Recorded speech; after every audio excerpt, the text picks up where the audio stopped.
Bem, gente, olha, na semana passada eu trouxe aqui alguns números do Datafolha sobre a aprovação do governo Bolsonaro. Segundo o Instituto, ele está com a melhor avaliação desde o começo do mandato. São 37% os brasileiros que consideram o governo ótimo ou bom. Na pesquisa anterior, feita em junho, esse índice era de 32%. Agora, o Datafolha divulgou dados referentes à aprovação do Congresso. A avaliação negativa do Legislativo subiu 5 pontos percentuais. Foi de 32% para 37%. Esse é o total dos que consideram a atuação dos senadores e deputados da atual legislatura ruim ou péssima. Bom, a pesquisa, obviamente, não se limita a esses números, né? É mais ampla. Tem lá, por exemplo, que em relação à pesquisa do final de maio, a aprovação do Congresso se manteve estável, passando de 18% para 17% o universo de entrevistados que considera ótimo ou bom o trabalho dos parlamentares. Pois nossa bancada conferiu a pesquisa, que atestou também o desempenho dos ministros do STF se manteve estável aos olhos da população. Ô Zé, o que essa numeralha toda que eu disse diz sobre o filme político que está em cartaz atualmente aí em Brasília? O filme político é o seguinte, o eleitorado entendeu ali o presidente Jair Bolsonaro como preocupado com políticas nacionais, inclusive não é só, né? Inclusive esse salário emergencial. O Congresso sempre foi o que a gente chama de a genie da política, né? Todos batem no Congresso Nacional porque uma fatia muito grande merece críticas pesadas, outra fatia merece críticas menores e uma fatia ainda menor merece críticas severas, mais moderadas, ou seja, todos os deputados e senadores merecem críticas, umas mais, outras menos, né? Então, é este o quadro eterno do Congresso Nacional. E nós podemos mostrar ali, durante toda a figura do gráfico das pesquisas, de que existe uma parte muito consciente, que eu gosto muito, que são os regulares. Os regulares são aqueles que consideram que o Congresso, ou que o presidente Bolsonaro, né, passou de ano, um ou outro passou de ano, tirou 5,5%, 5,5% de nota, 5 passa. Tá bom, passou de ano, mas deixou ali a desejar. Esses regulares, quando eles vão para um lado, eles inflam esses dados. O Congresso hoje está melhor do que a posse e seria uma boa notícia. A má notícia é que veio de um patamar maior, que pegou exatamente no início da pandemia, quando o Congresso reagiu, aprovou projetos importantes. Agora, o que eu acho que deve ser prestada muita atenção é a situação do Supremo Tribunal Federal. A justiça brasileira sempre gozou de muita credibilidade. E agora a gente vê o resultado aí de críticas ao Supremo, de posturas dos ministros do Supremo Tribunal Federal que fazem a imagem da instituição, né? Reduziram o Supremo Tribunal Federal a um parlamento, ou seja, está em dificuldade perante a opinião pública. E isto é grave. No regime democrático, ficar de costas para o que pensa a população é perigoso. Boa, Zé Adriles, objetividade, hein? Nota de 0 a 10 para governo federal, nota de 0 a 10 para STF, nota de 0 a 10 para Câmara e Senado. Objetividade subjetiva, vamos lá. O Zé Maria falou que o Congresso... Começou. Mas eu pedi uma nota, Adriles, é nota. Tá bom, meu filho. 1 pro Congresso, 0 pro STF, 6, 5,5, vai pro governo. Boa, é isso, pronto. Muito obrigado pela sua participação. Não, senhor. Agora eu vou explicar as notas. Zé Maria falou que o Congresso é a genie, né, da nação. Eu vou discordar, porque a genie da canção do Chico Buarque era uma puta boa e generosa.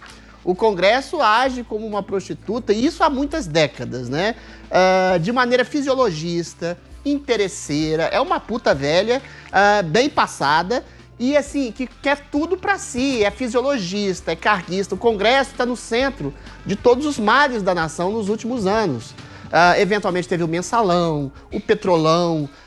É fruto também de um voto pouco amadurecido do eleitorado brasileiro, que sempre olhava, e ainda olha, né, para o executivo como centro do governo. E o legislativo, a gente já vive num clima de semi-parlamentarismo, né? O presidente, o executivo, sem o Congresso, não faz nada.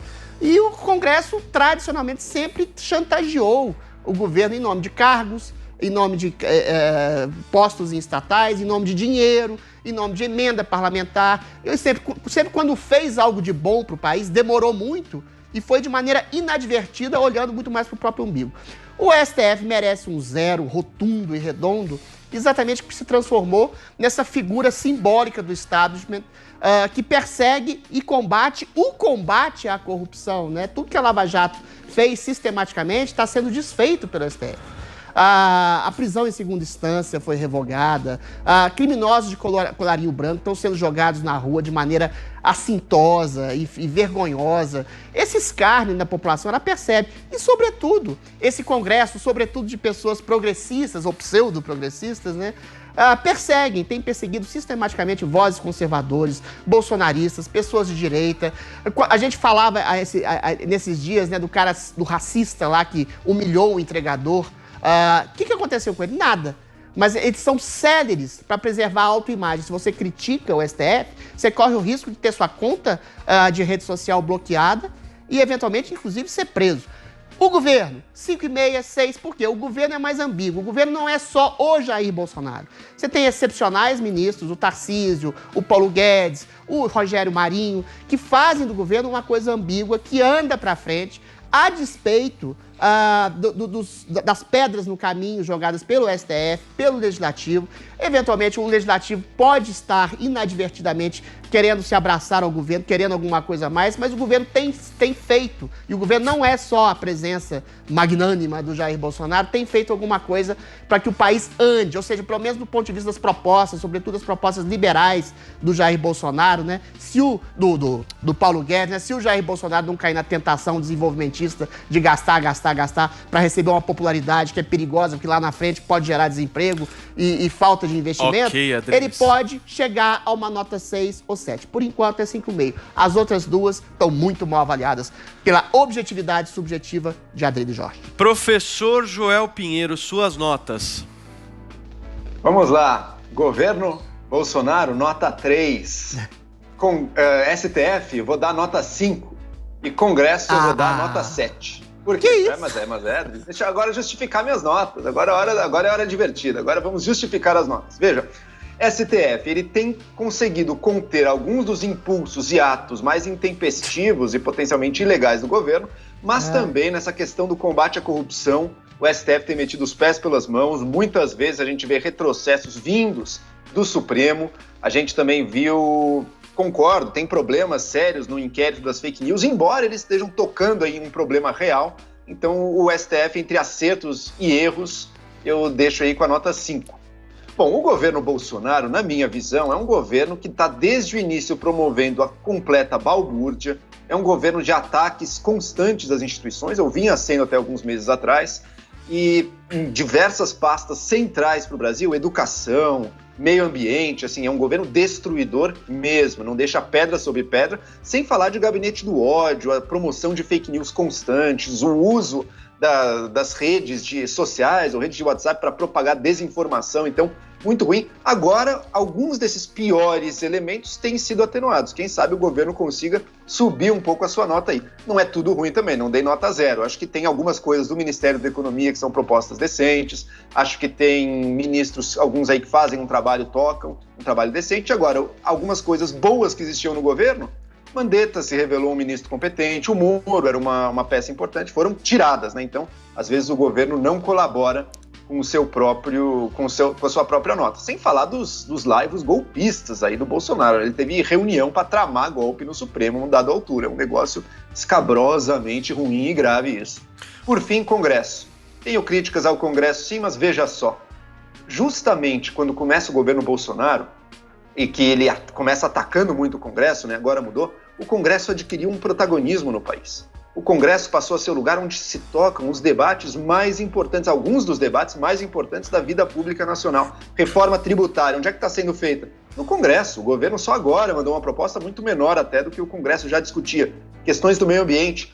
O Fundeb, uma das principais discussões sobre educação no país, de financiamento da educação, foi integralmente feita essa discussão no Congresso. O Ministério da Educação do governo Bolsonaro nem sequer mandou um parecer, uma opinião, uma proposta, não mandou nada. O Ministério da Economia mandou no último dia ali uma tentativa de fazer um arremedo ali também, mas muito secundário. as discussões importantes estão acontecendo agora no Congresso. Segurança Pública também, uma série de pautas aí. O Congresso tomou esse protagonismo e adiciona um ponto a mais. Agora, quando justamente o governo Bolsonaro está perdendo alguns dos seus elementos mais perigosos ali, quem é o responsável por isso? Olha, justamente aquela parte que eu considero a parte ruim do Congresso, o Centrão.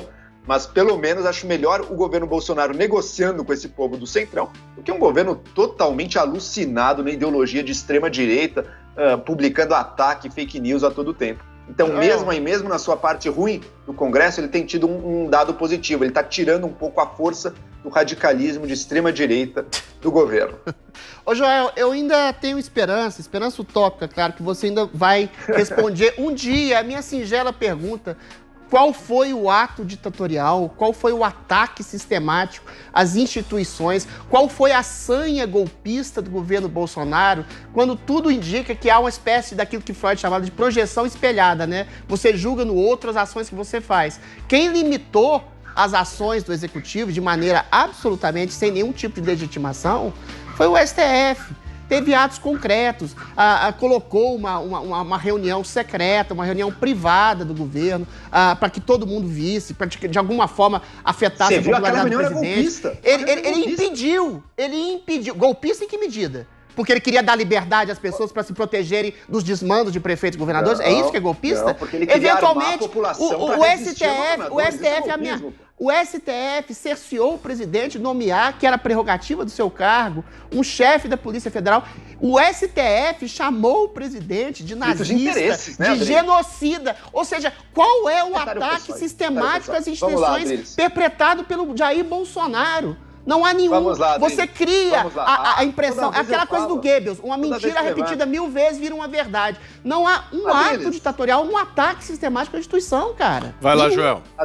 Toda vez que você cobra, eu levanto. E aqui eu vou lembrar mais um. Você cita uma mensagem privada ali do Celso de Mello como um ataque do STF. Veja, o presidente Jair Bolsonaro organizou uma reunião, está documentado na Piauí, hein? Sim, senhor. Reunião com ministros militares para tramar um golpe militar de fechar o STF. Concreto, não houve isso golpe aconteceu. militar. O presidente Bolsonaro... Não, ele não tem força para isso. Você está dizendo que ele não tem força, eu concordo, mentira, ele não tem força Joel, para isso. Não é verdade. Essa matéria... Você acha que aconteceu, Adriles, por favor.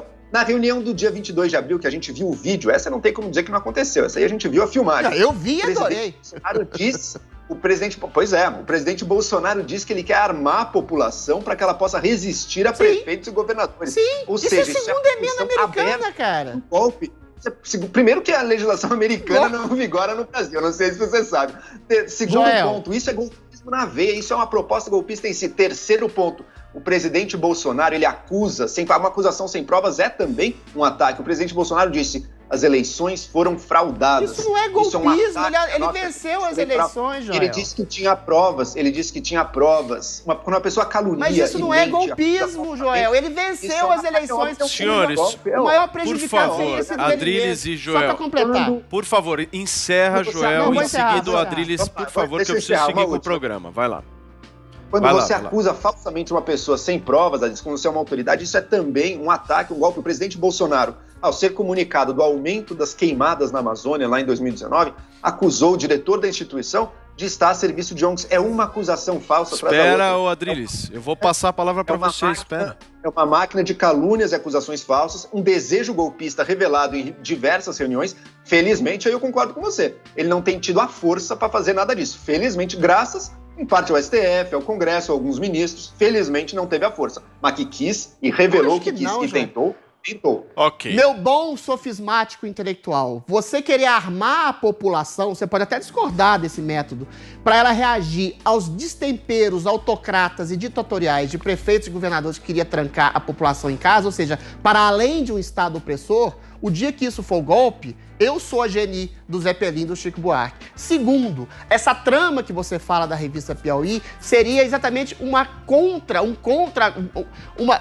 reação contrária à tentativa sistemática de cerceamento dos poderes do presidente da República. Não há sistematicamente nenhuma ação ou palavra ou gesto ditatorial do presidente contra o STF. Ao contrário, há concretamente falar pelo amor de Deus, Joel, de desmatamento em Amazônia, falar de eleições que eventualmente poderiam ou não ser fraudadas. sendo que o próprio presidente venceu essas eleições, ele vai fazer um golpe contra quem? Contra si mesmo? Ok, Ou Adriles. seja, é completamente inadmissível. O seu discurso é eivado de furos, Senhores, velho. ok. Tudo Ok. bem. Tá sem vamos lá. provas é grave. Olha, deixa Mas eu não tem ir nada de para... golpe.